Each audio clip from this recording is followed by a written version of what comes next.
बंधायात बुडून 12 वर्षीय मुलाचा मृत्यू. उन्हाळी सुट्टीत पोहण्यासाठी गेलेल्या 12 वर्षीय मुलाचा राजाराम बंधायात पाण्यात बुडून दुर्दैवी मृत्यू झाल्याची घटना मंगळवारी तारीख 19 रोजी दुपारी घडली.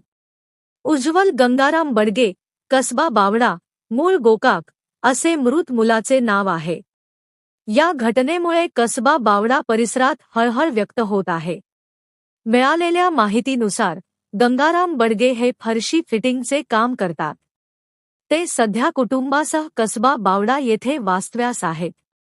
मंगळवारी दुपारी ते आपल्या दोन्ही मुलांना घेऊन राजाराम बंधायावर पोहण्यासाठी गेले होते.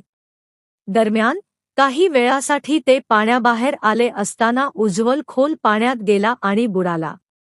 घटनेची माहिती मिळताच आपत्ती व्यवस्थापन पथकाने तातडीने घटनास्थळी धाव घेतली.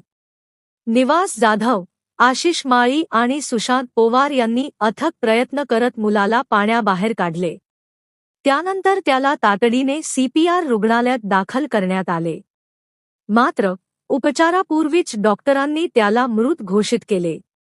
या दुर्दैवी घटनेमुळे बडगे कुटुंबावर दुःखाचा डोंगर कोसळला असून परिसरात शोककळा पसरली आहे.